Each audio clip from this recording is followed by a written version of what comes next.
Hello, everybody. This is Professor Ken. How's everybody doing? I'm sorry, but I'm not going to be able to be in class on Wednesday, but class is not canceled. You still must attend. So we're going to be doing a lab in class, and you're going to be grouped in threes for this lab. Now, I'm going to give you all the background information in this video that you need to be successful in doing the lab. Okay?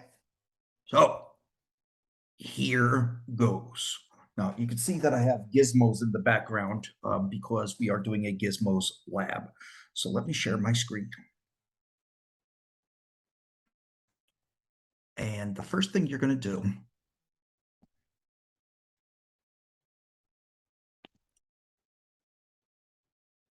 hold on. Okay, sorry about that. First thing that you're going to do is go to www.explorelearning.com logins. Then you're going to click on, here's the URL up here, but it's already in the directions that I printed out for you and are in your Canvas page. So if we click on Gizmos, you're going to go to my username. Then I gave you one of two codes. Depending if you're in the 8 a.m. class, you have a code. If you're in the 11 a.m. class, you have a code, and then you click enroll and you enroll in my class and you give yourself a username and a password. I suppose I can, no, can't. So I'm going to log in myself as the teacher. All right, when you log in, you'll be in either Calculus 8 o'clock or Calculus 11 o'clock. Let's just go to Calculus 8 o'clock for a moment. All right. Now, the name of the gizmo we're going to be doing is called velocity time and distance time graphs. And why the hell isn't it here? I put it up. Well, it's probably a good thing that I'm...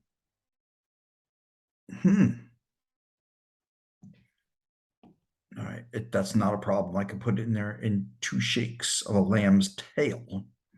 Just want to make sure that it's not there already. Okay, here we go. Distance, time, and velocity graphs out. Let me pull it to the top.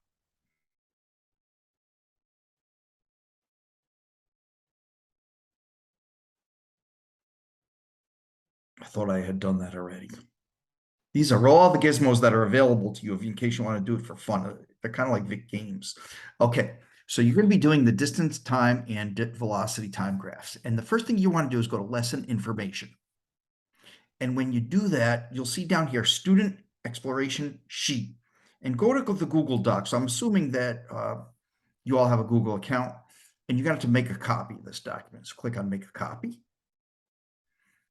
Got the circle of death, waiting for it to open up. All right. Now, for your copy, you're going to write your first name, last initial, and then you're going to write student exploration. All right, you're going to put in your name, and then you and your group members are going to fill this whole thing out.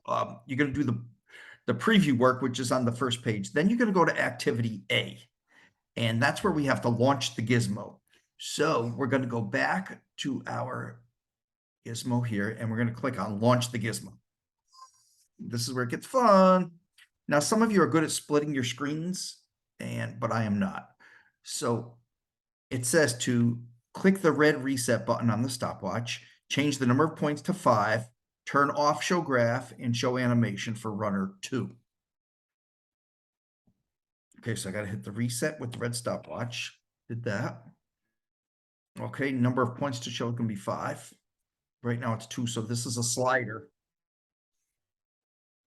And then turn these off for runner 2, which we have. All right, now with this gizmo, we see we have a runner, and this runner is the red runner.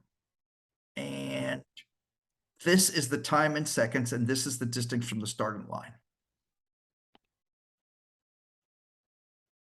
So when I click go on the green button, we expect this runner to run really fast to the 40-yard line, which is right here.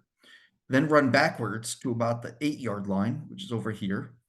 Then stop for a second, and then run really fast again to the 40-yard line. Let's see what happens. Running to the 40, running back to the 8, stopping, running back to the 40. Woohoo!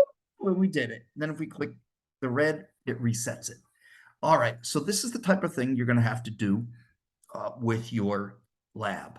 Now, if I click on distance time graph, look what happens. This is velocity. So the slope of this line segment is 40. So the first second, the runner was running at 40 yards per second.